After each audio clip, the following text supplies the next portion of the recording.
Po, mapagpalang umaga sa ating lahat at sa umaga po ito ay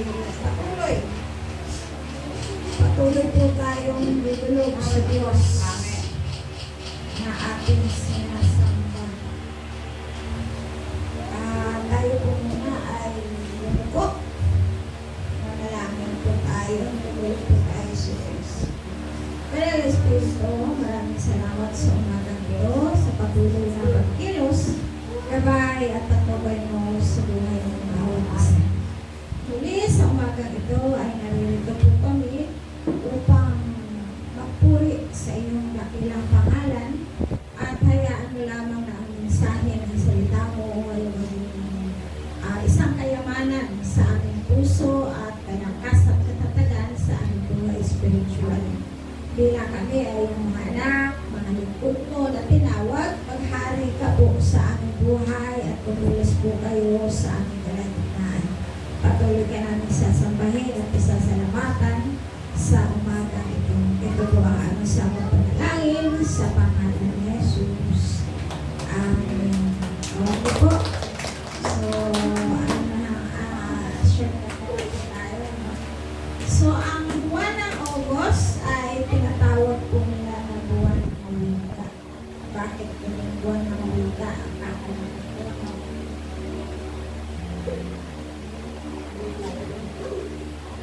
So, buwan ng wika, wikang pambansa. Mga planong mapangahas. So, yung ating bansa, sa ating buhay dito sa natin, naging ano sa atin, naging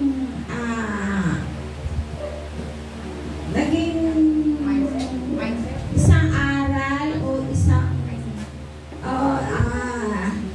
doon sa mga tao, mga Pilipino, dahil kung maaalala po natin, meron tayong isang bayani na ano sabi ni ating bayani na si Dato Rizal, ang hindi magmahal sa sariling wika ay higit pa ang amoy sa mabahong isda. So, di ba? Pero tayo mga Pilipino, nakakalungkot ang aarte po natin. May mga pa-English pa tayo, may mga, di ba? Pagkatapos pagka nagsasalita pa tayo ng English at medyo mali pa yung diction, pagtatawanan ka pa kapwa Pilipino. Di ba? Mali yung sinabali yung gano'n, di ba? Pero pagka ang kaharap mo ay foreigner, basta kahit balong-balong yung English mo, pag naiintindihan nila, okay na sila sa'yo. Di ba? Nauunawaan na nila. Sa atin kasi masyado tayo mapapride. Di ba? Pero hindi natin naiisip, hindi natin nauunawaan. Ang sabi ng bayan, na kung hindi tayo magmahal, hindi natin mahalin ang sarili natin, wika di ba? So, higit pa. Kaya mas masarap na kahit nasa ibang bansa ka, gamitin mo ang wikang taga-Pilipino. Diba? So, mangangapa talaga tayo doon, ano? Pero meron namang translator. Meron naman po itong nagtatranslate. Natutuwa nga po ako kasi meron isang church o sambahan dito sa atin, sa San Pedro, na alam nyo ba na foreigner, mga ano po sila? Koreano. Mga Koreano po sila. Pero alam nyo po ba na yung mga Koreano na yon ay ang salita nila ay Tagalog? Mag-asawa po silang missionary. Nagtayo po ng church sa San Pedro. At itong church na to ngayon ang malakas na tumutulong sa mga tao sa City Hall. Nakikipag-coordinate sila para i-promote yung lahat ng mga ibig sabihin mga tulong para sa ating mga kababayan. At ngayon po, tuklasin natin. Alamin natin kung saan nagmula at saan po nanggaling talaga ang ipinahahayag o ang pinagpapatuloy na buwan ng wika.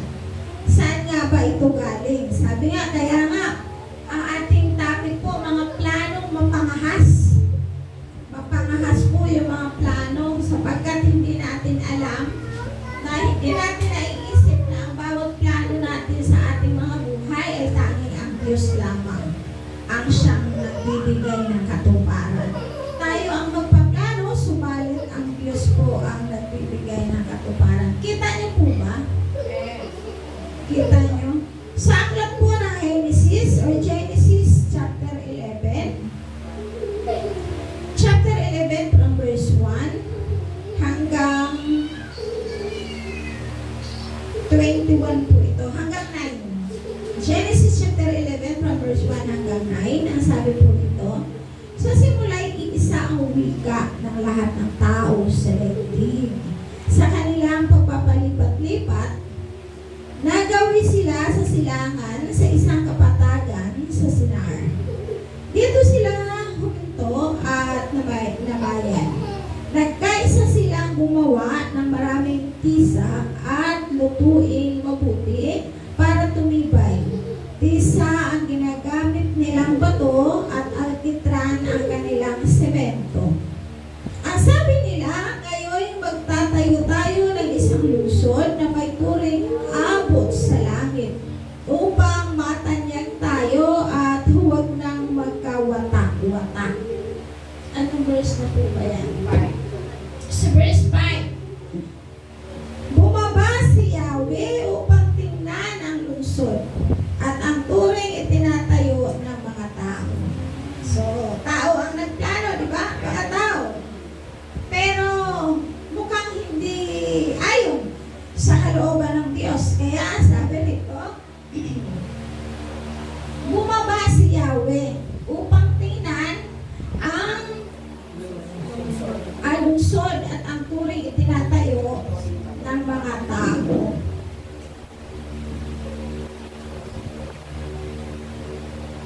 Sa verse 6, sinabi niya, ngayon ay nagkakaisa silang lahat at iisa ang kanilang wika.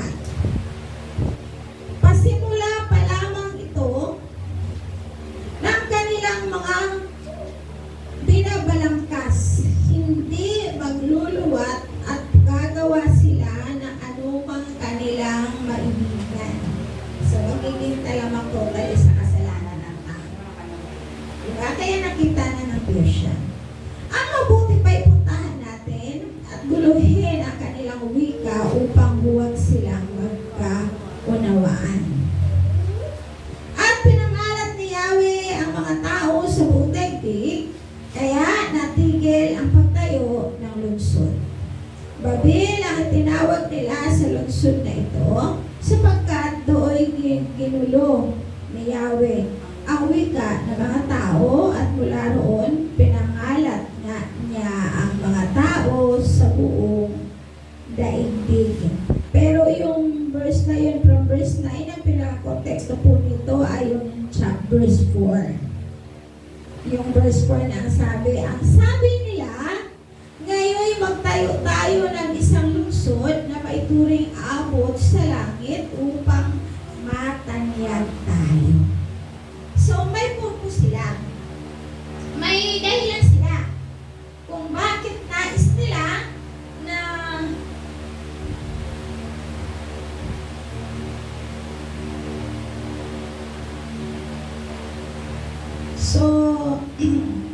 kung bakit nais nila na magtayo ng Torre ni Babel dahil meron silang plano. So, ang plano nila, ang sabi ng ganoon ay mula sa sarili. Sila ang nagplano. Kaya ang buwan, ang sabi nito, ang tema po ng 2024 sa ating bansa, sa Pilipinas, ang tema ay tinatawag na Pilipino Wikang Paglaya. Para tayo estudyante. Pilipino Wikang Paglaya. Yan po ang tema ngayong buwan ng Agosto 2024. Ngayon naman, ang tema po naman natin dito ay, o yung topic naman po natin ngayon, yung mga planong mapanghas at upang sila ay matanyag. Diba? Tingnan po natin mabuti. Nangyari ang bagay na yan after po ng baha.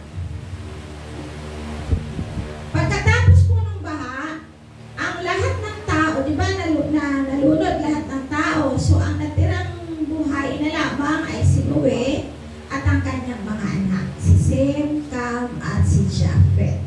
So, si Japhet ay, o si Sem, si Cam, at saka si Japhet, sa kanila nagmula muli ang lahat ng mga tao. So, lahi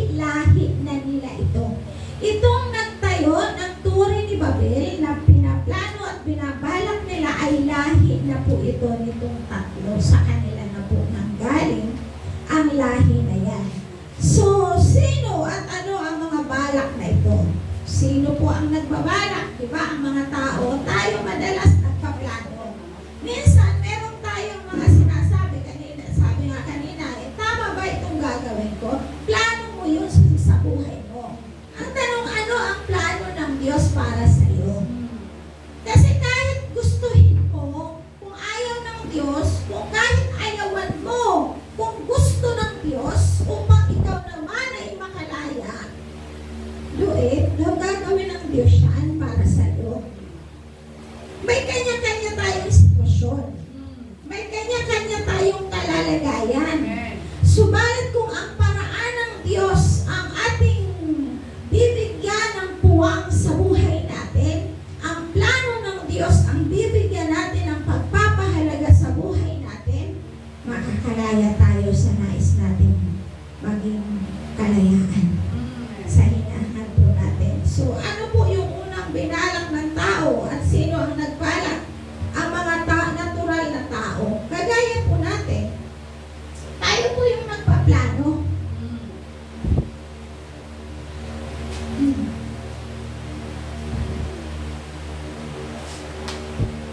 Yan. So, tayo po ang nagpaplano. Kaya ang sabi niya una, nasaan na po tayo? Yan. Number 1, natural na tao. Ang mga natural na tao ang siyang nagpaplano. Tayo po yun. Ang sabi sa Kawikaan, chapter 19, wala dyan ah. Wala dyan yung Kawikaan.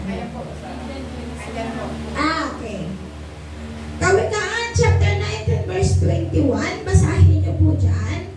Ang isang tao ay maraming iniisip, maraming binabalak, ngunit ang kalooban din ni Yahweh ang nananaig sa wakas. Amen. So, di ba? Minsan tayo, hindi lang minsan eh. Madalas tayong mga tao, pag sinabi natin na parang gusto mong gawin yung isang bagay na yun, okay na kaya ito? Ganito kaya? Yun. Tinatanong lang natin, pero hindi natin isinasangguni. Kasi ang ginagawa ng tao karamihan, pag nagsalita na ganyan ang plano niya, ginagawa kaagad. Yung wala siyang oras upang bigyan muna ng kapahintulutan na ang Diyos ang nagbigay ng signal. Kaya madalas ang tao ay pumapalpak, nabibigo, diba, nasasaktan dahil sa mga nangyayari.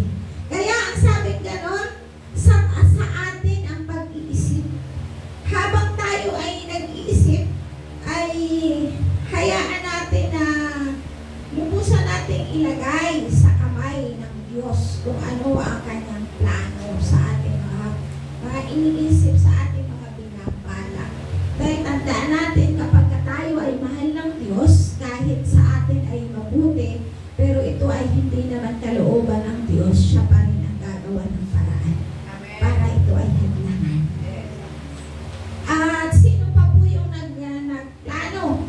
Yung pangalawa, yung malumong hari. Diba? Malumong hari, ang sabi mo gano'n. Ang sabi niya sa Jeremiah chapter 22 verse 28, kahabag-habag ang magiging wakas ng taong nagtatayo ng kanyang bahay sa pamamagitan ng pandaraya at naglalagay ng mga silid dito sa pamamagitan ng panlilinlang. Yun na lang kaya. Sa pamamagitan ng panlilinlang.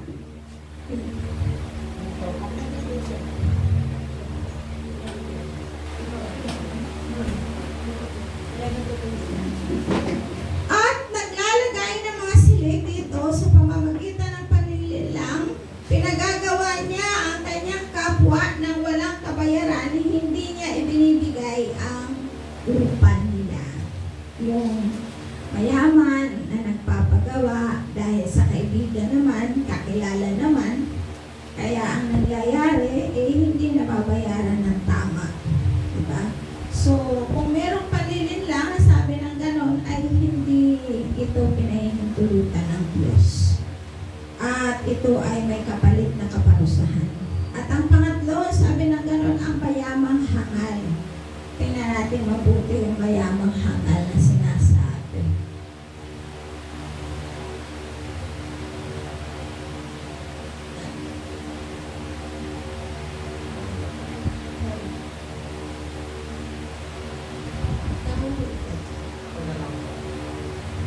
So, ang sabing ganon sa Luke, makikita po natin sa Luke chapter 12, verse 20 to 21. Pero ito po ang kwento nitong mayamang hangal ay mula po sa Luke chapter 12, verse 13 to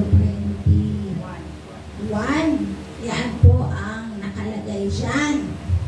Ngunit sinabi sa kanya ng Diyos, hangal sa gabing ito'y babawian ka ng buhay, kanino mapupunta ang mga bagay na inihanda mo. Ganyan ang sasapitin ng mga nagtitipon ng kayamanan para sa sarili, ngunit dukha naman sa paningin ng Diyos. Diba? Nakakalungkot. Bakit po sinasabi ito sa banal na kasulatan ang patungkol dito na nakakalungkot? Sapagkat itong mayaman na to ay malaki ang kanyang kamalig. Malaki ang kamalig niya at marami na siyang mga naipon. Sabing gano'n, at anong balak niya? Ano pang plano niya? Ang plano pa niya ay sirain yung maliit at magpapagawa pa siya ng malaki. Diba? Magpapagawa pa siya ng malaki.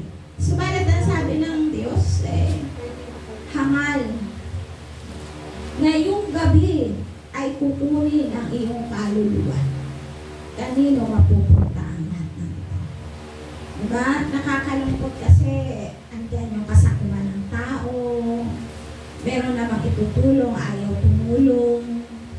Diba? Kasi ang katwiran nila ay para ito sa kinabukasan. Tama naman talaga. Pero alalahanin mo na yung bagay na ibinigay sa'yo ay idadaan lamang sa iyong kamay upang ikaw ay makatulong sa iba. Nang hindi makita ang iyong kasakuman. Kasi wala siyang hinangad kundi ang magpayaman. Pero paano yung nasa paligid mo na naghihirap? Diba? Nakakalungkot nga po ang nangyayari sa atin sa mundo ngayon. Sa totoo lang, maraming nakikisimpatya sa kasikatan ng isang tao. Subalit ano ba ang naiambag mo sa kanya?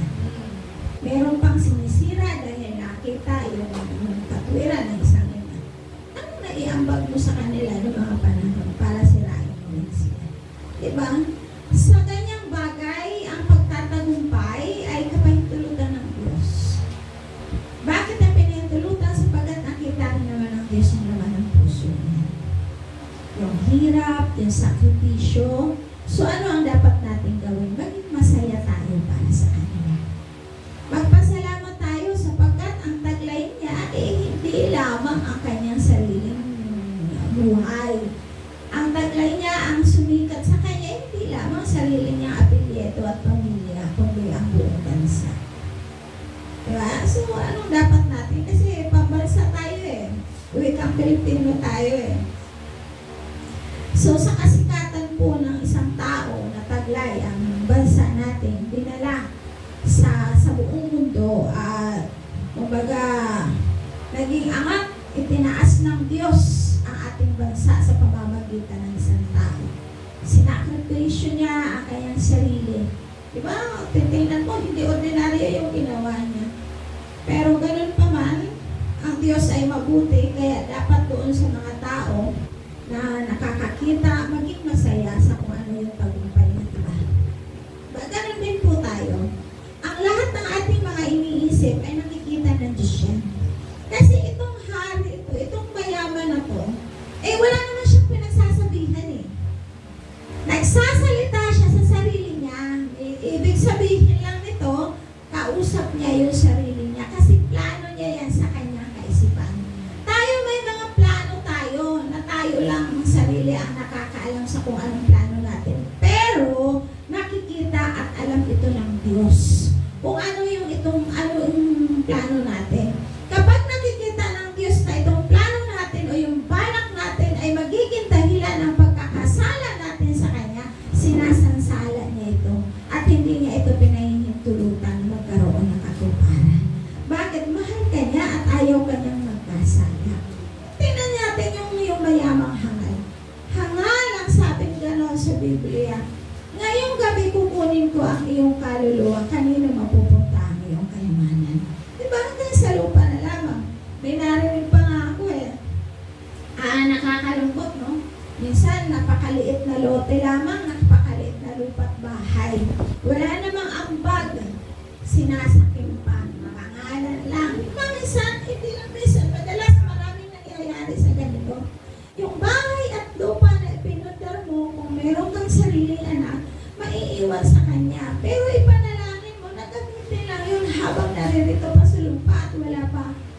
Diyos, hindi pa dumarating ang Panginoong Jesus.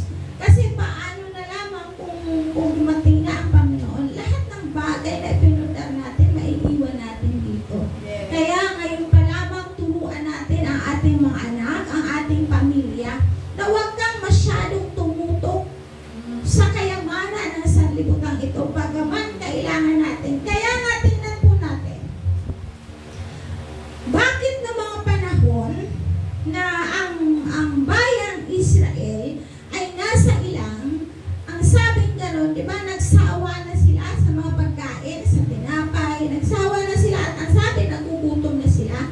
Pero ang sabi ng Yahweh kay Moses, bukas ng umaga ay magpapaulan ako ng tinapay. Yun yung mana. Subalit may instruction sa kanya, merong tawag dito, merong paalala si Yahweh kay Moses. Ang sabi niya, sabihin mo sa bayang Israel na kumuha lang sila ng para sa ngayon. Diba? Huwag silang magtitira. Sapat na sa New Testament, sapat na ang araw na ito. Ang iyong alalahanin sa araw na ito. So, pabayaan mo na yung bukas. At ang bukas na ang Diyos na ang bahala sa iyong bukas.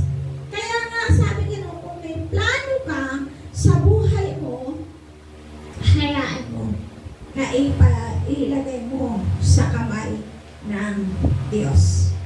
Ang mga makasalanang tao ay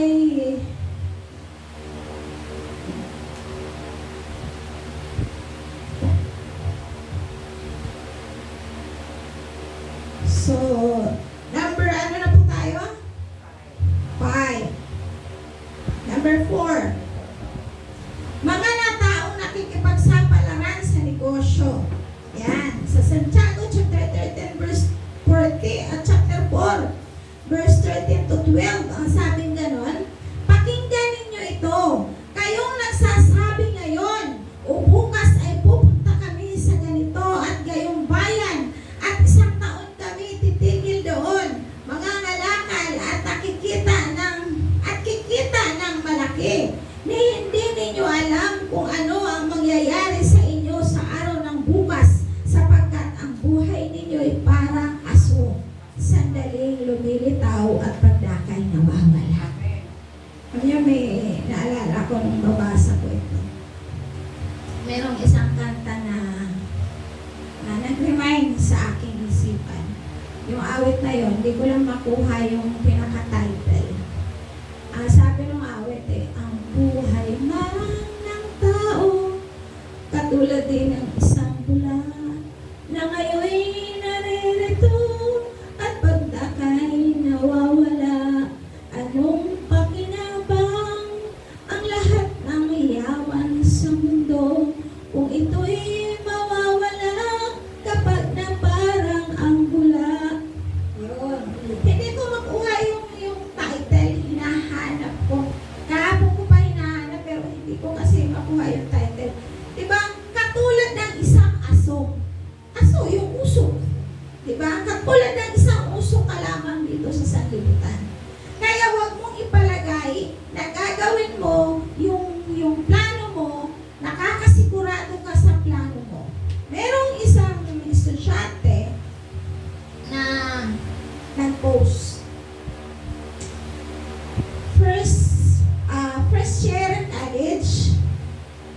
First year college, then yung first year college na ay first semester pa lang. Hindi pa nakakatapos ng first semester.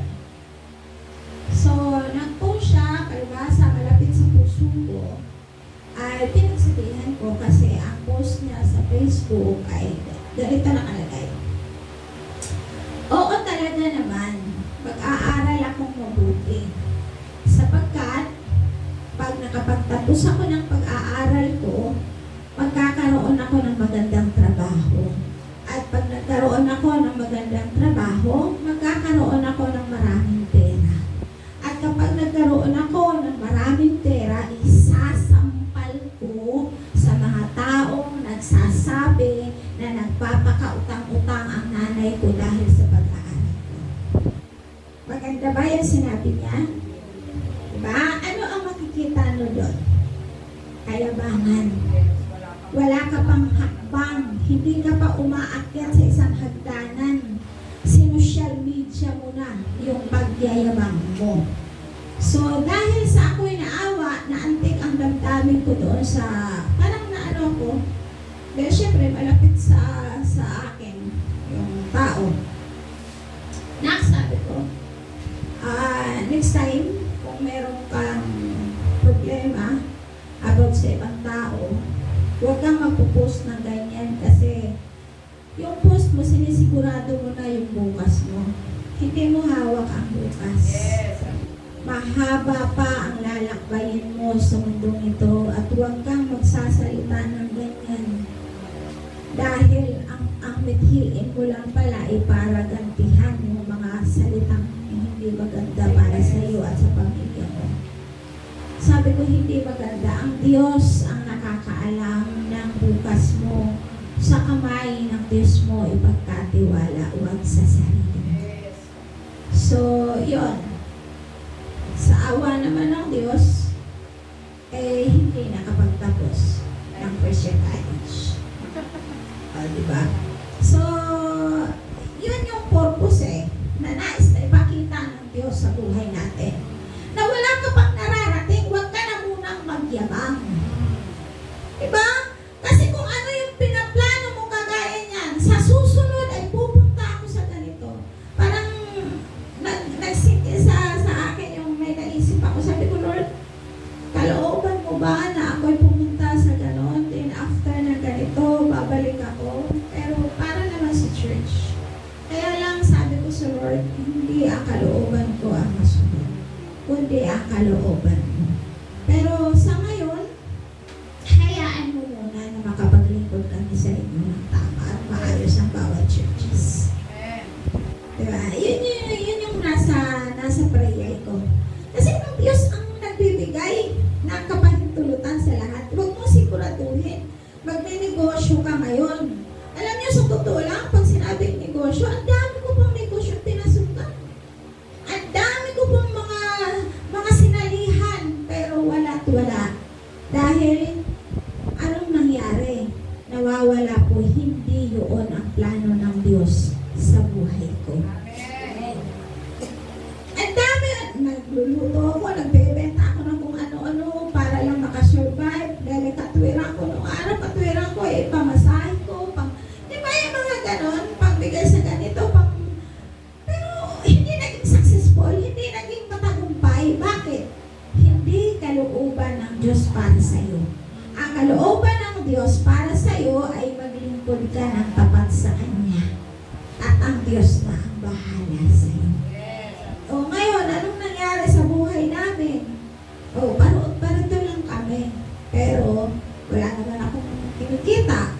Bakit? Ang Diyos ang nagsusuporta sa lahat ng aming mga pangangailangan.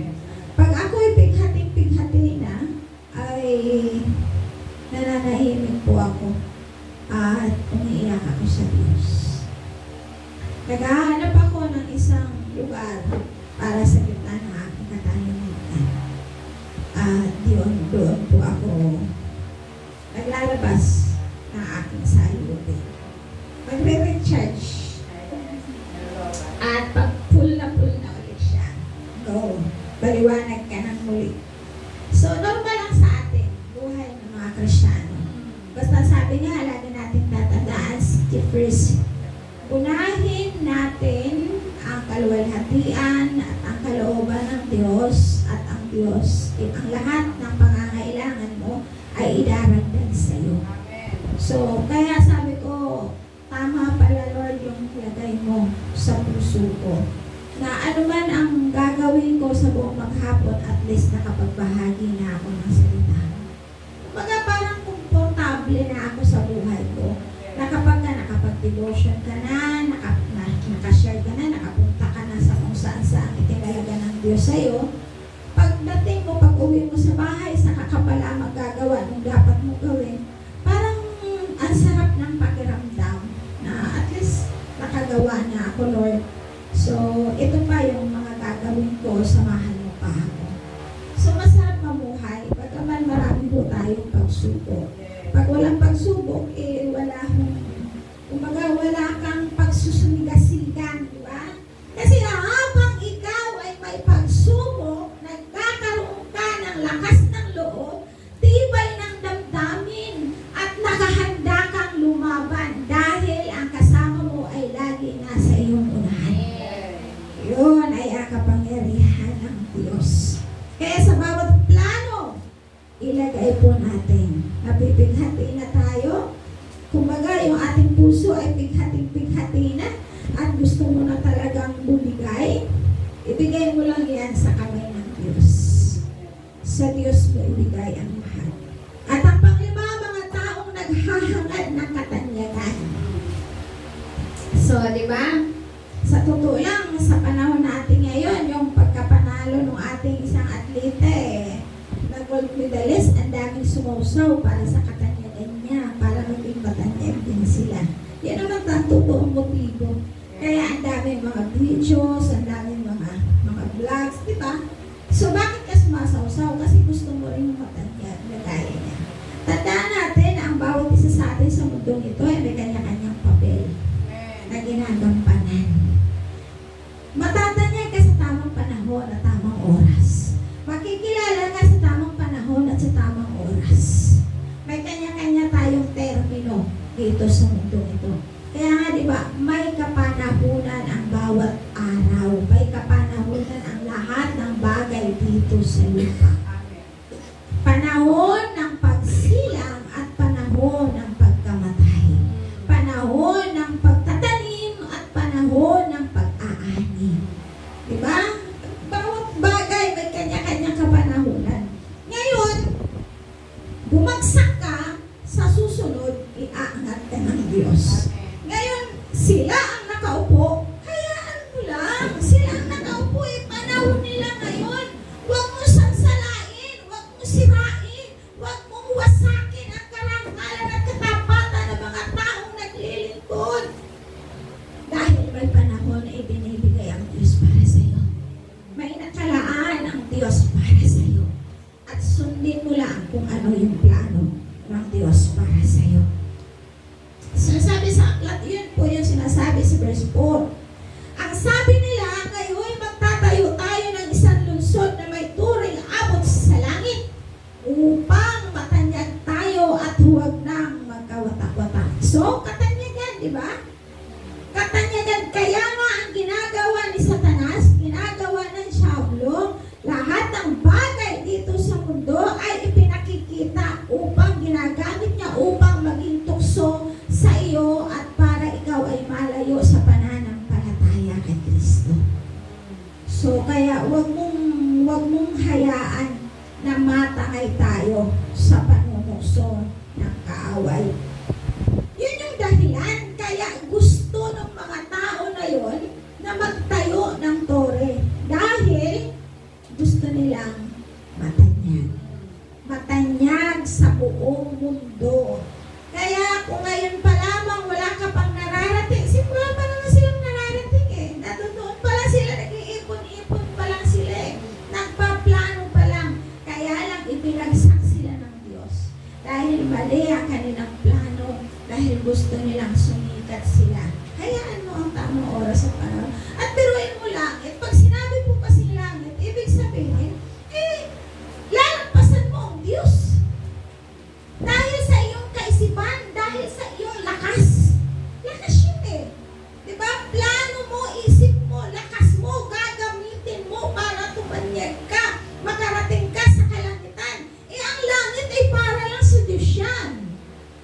Hindi yan para sa ating mga tao na dito sa lupa. Hanggat nandito ka pa sa lupa, nandito ka, gamitin mo ang Diyos na makalangit upang pagdating ng tamang panahon na kinuha ka niya, mararating mo ang langit. Pero yung kayabangan, iwasan muna natin habang nandito pa tayo sa lupa. Ang langit ay dinisinyo ng Diyos para sa kanyang kaharian at para sa mga totoo at tamang mananampalataya sa Kanya. Dinisinyo ng Diyos yun. Hindi para sa lahat ng tao na ipagyabang ang kalangitan. Kaya, anong ginawa ng Diyos? Diyos, di ba? Bumaba sila. Yun yung dahilan. At hindi pinahintulutan ng Diyos ang kanilang plano. Kaya, ang sabi ng ganon, ang kasalanan ng tao sa lupain ng Sinar ay ang paghahangad na ano ang hinahangad ng mga tao sa bayan na sa lungsod na yan. Una, pagharian ang mundo. Yun yung hinangad niya kasi isipin mo, sino maghahari sa mundo? Sila kasi ang plano nila ay ang turing nila ay aabot sa langit. So una, pagharian ng mundo. Pangalawa, gumawa sa sariling kapalaran na hiwalay sa Diyos. See? Sarili lang nila, sariling lakas, sariling isip. Ganun po karamihan ng tao.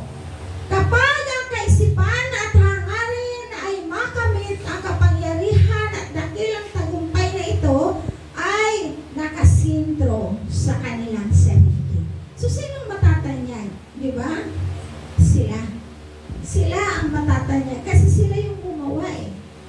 Sila yung nagbalak, sila yung nagplano. So, yung katanyagan nila ay para sa kanila lamang. At ang pangapat, sabi niya, ito ay nakabatay at paghihimagsik laban sa Diyos. So, kaya kapag ikaw ay umaasa sa sarili mong plano, sa sarili mong binabalak, ang sabi ganon, ito ay isang bahagi ng paghihimagsik mo sa Diyos.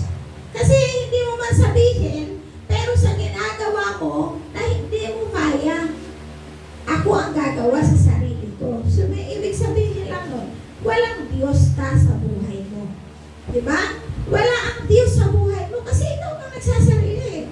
So, hindi mo sinasangguni sa Diyos na Panginoon, kalooban mo ba? Diba? Tama po ba yung aking gagawin? Bigyan mo ng time, bigyan mo ng panahon ng Diyos na makapagsalita sa puso mo. Upang sabihin niya. At gagawa siya ng daan, ng paraan, upang yung iyong mga panalangin ay iyong makamtan. At anong sabi? Sinira ng Diyos ang pagpupunyagin ito sa pamamagitan ng pagpaparami ng mga wika upang hindi na sila makagawa. Kaya kinalat po ng Diyos, kinalat ni Yahweh ang mga tao at ang sabi, nagkaroon ng iba't ibang wika, nagkaroon ng iba't ibang salita. Kaya nga, di ba? Sa atin pa lamang, dito pa lang sa Pilipinas, ilang salita meron tayo. Di ba ang dami? May Ilocano at saka Pampanga. Ang Luzon, pating Ilocos, iba ang salita. Pating Maynila, iba ang salita. Batangas, isa pero iba ang tunog. Pagdating sa Bisaya, iba ang salita. Di ba? Sa pating mga Kabisayaan, iba ang salita. Sa iba't ibang bansa, iba ang salita. Tayo ay isang bansa tayo, Pilipinas, pero minsan hindi pa nagkakaintindihan. Ano kuha natin? So, magtataka tayo, bakit yung sa Amerika, iba ang salita, sa Korea, sa Hong Kong, sa China, di ba? Sa Switzerland, iba-iba ang salita. At may kanya-kanya silang lingwahe. So, sino ang may kagagawan ng lahat ng ito? Ang Diyos. Si Yahweh ang gumawa ng lahat ng ito upang walang maipagmalaki ang mga tao sa mundo nito.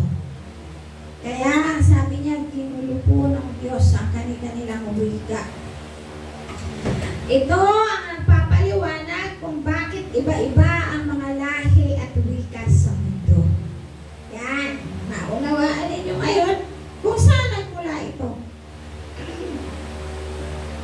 Sa kapanahonang ito, ang sangkatauhan ay tumalikod sa Diyos at bumaling sa pagsamba sa mga Diyos-Diyosan, pangkukulang at astronomiya.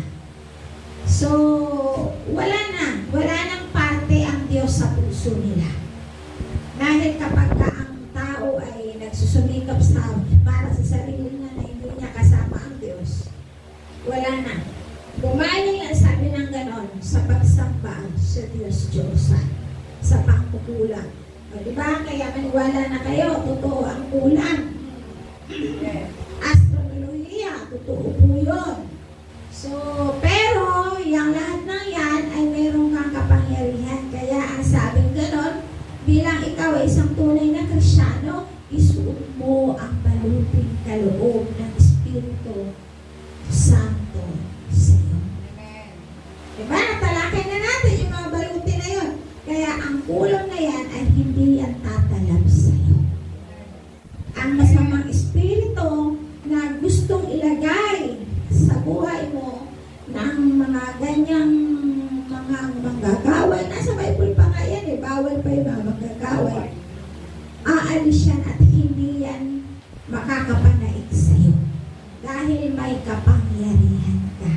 Kaya sa bawat panalangin mo, hingin mo lagi ang proteksyon ng Diyos para sa iyo.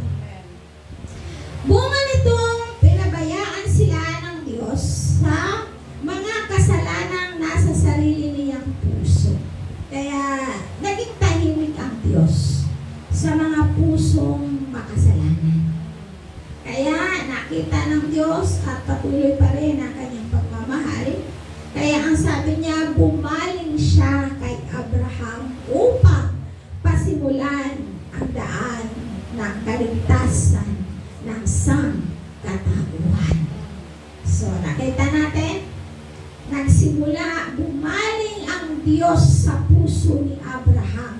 Tinawag ng Diyos si Abraham, kaya ang sabi ng Biblia, nangako ang Diyos, sa pamamagitan mo, pagpapalain ko ang lahat ng bansa.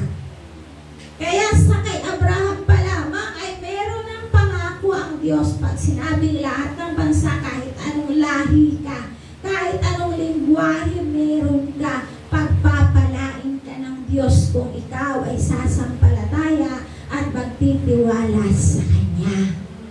Yun. Kaya yun yung dapat nating i-apply sa ating mga buhay. Magtiwala tayo sa Diyos. Last verse po, at dito tayo magtatapos sa Aklat ng Kawikaan. Ayan. Anong sabi po sa Aklat ng Kawikaan? Kawikaan. Kay Yahweh ka magtiwala buong puso at lubusan. At huwag kang mananangan sa sariling karunungan. Siya ay sanggunin sa lahat mong mga balak at kanya kang itutumpak sa lahat ng iyong mga lakad. Nais mo na maging matagumpay ang iyong buhay sa mundo nito? Ang sabing ganon, sa Diyos ka magtiwala. Ang lahat, ang sabing ganon, ng iyong mga balak ay kanyang itutumpak kung sa Diyos po tayo magtitiwala at ipagkatiwala natin. Kung may iniisip ka man na gusto mong mangyari sa buhay mo, huwag yung karakaraka. Naisip mo lang ngayon, kailangan mamaya gawin mo na kaagad. Hindi po tama, hindi po ganon. Kundi idaan mo muna sa panalangin. Bigyan mo ng tamang oras at panahon. Bagaman ang puso mo, kung yun yung tinitibok, pagkakaloob ng Diyos yan. Kung alam ng Diyos na magiging mabuti ito para sa iyo. Kaya kailangan po natin isanggumin sa Diyos lahat ng ating mga plano sa buhay. Manalangin tayo, ilagay natin sa kamay ng Diyos upang ang tagumpay ay ating makamtan. Kaya tandaan po natin, iyan yung dahilan kung bakit ang ating bansa ay nagsiselebrate ng buwan ng wika o pambansang wika. Kaya tingnan po natin mabuti. Huwag natin hayaan na tumalikod ang Diyos sa atin dahil sa naging makasalanan ng ating mga puso. Tandaan natin na kung ikaw man ay nakagagawa ng pagkakamali, ikaw man ay nasa bingit pa ng kasalanan, kung ang puso mo naman ay nakalagay doon sa puso mo na meron kang hangad na maglingkod sa Diyos, mamuhay ng naaayon sa kanyang kalooban, ibibigay ng Diyos sa iyo yan. Kaya ang sabing ganun, isanggunin mo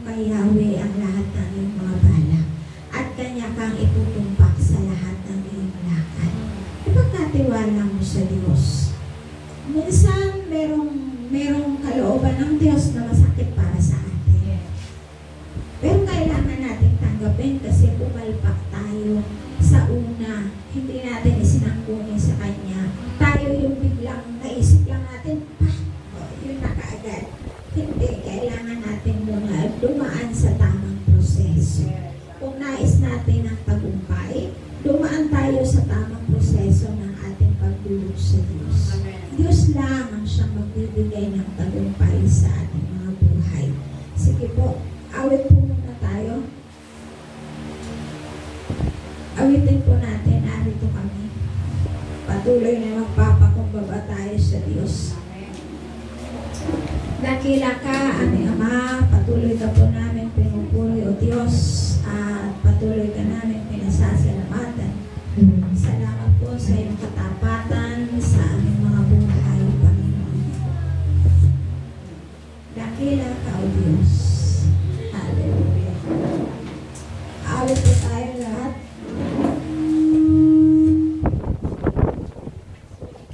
Sampai ka.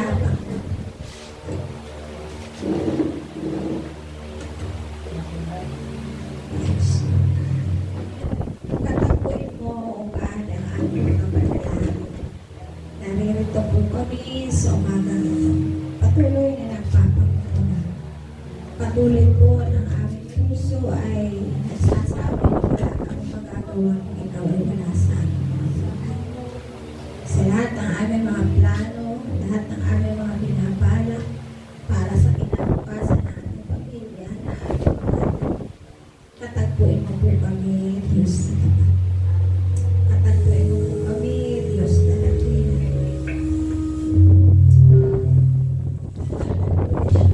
Ito kami nagpapakumbaba, sumasamba sa isang Diyos.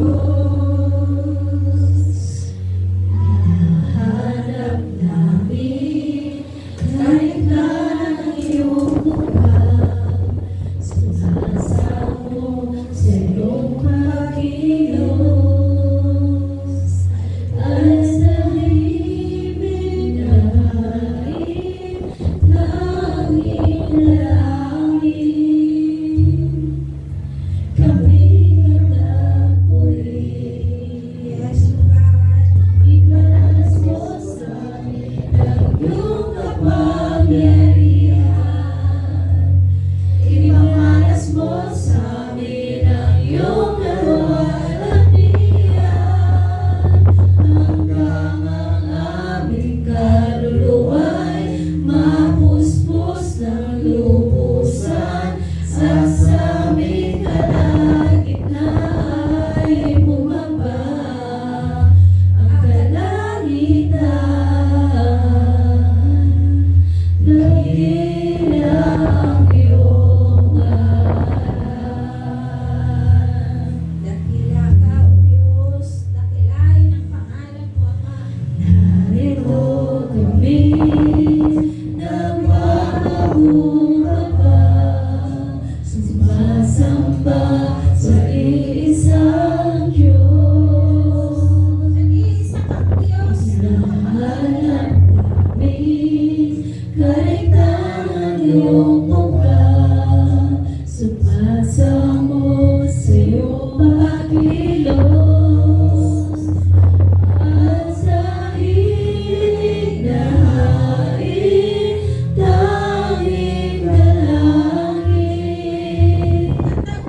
kami katapuin. Ibalas mo sa amin ang iyong kapangyarihan. Ibalas mo sa amin ang iyong kaluwalhatian. Hanggang ang aming kaluluwa'y mapuspos ng lubusan. At sa aming kalagitnaan ay bumaba ang kalangitan.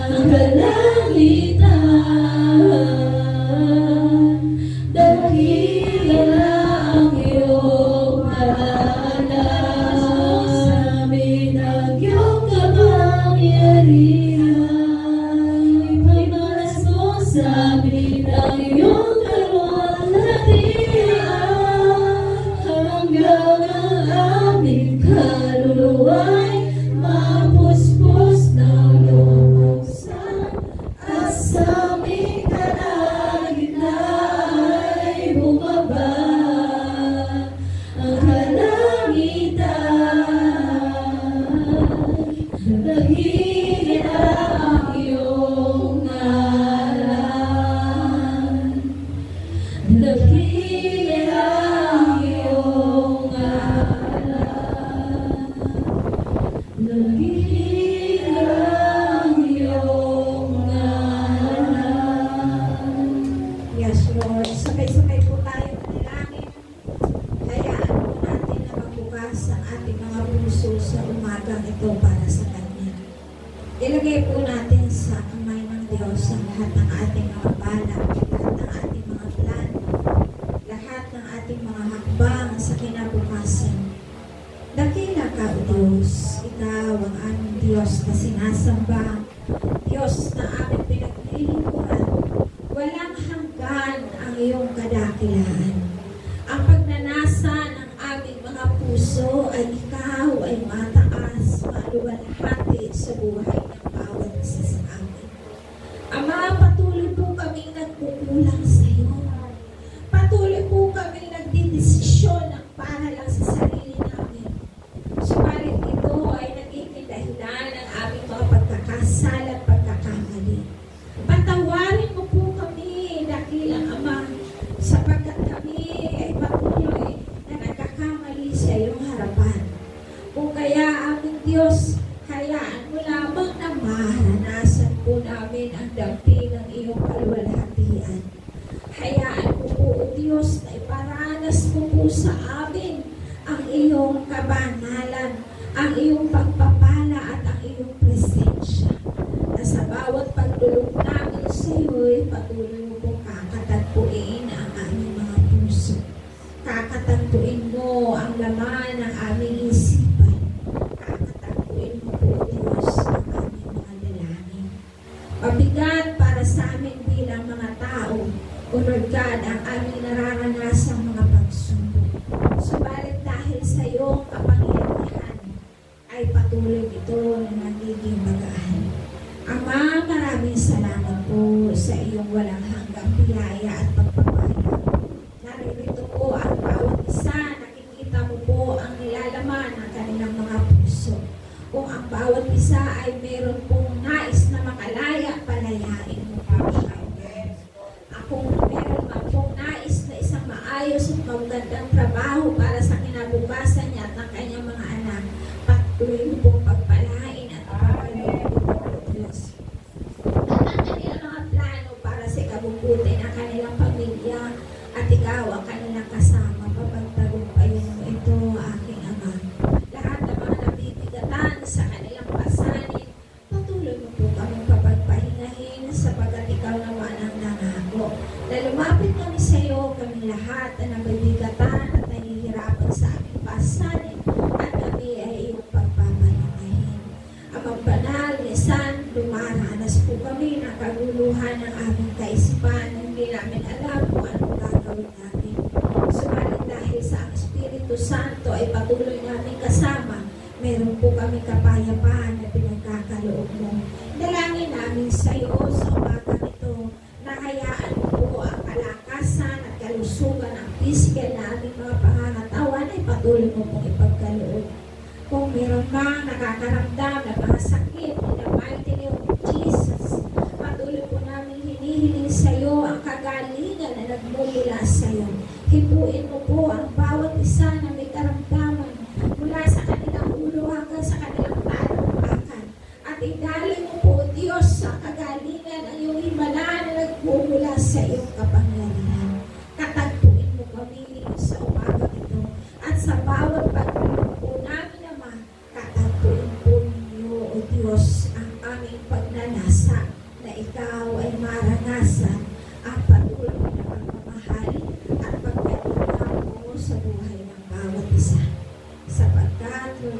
inaamin po namin sa aming mga sarili na wala po kami magagawa. Wala pa sa aming mga buhay. Ang aming lakas, ang aming tagumpay, ang aming tatag, at ang aming pong kagaya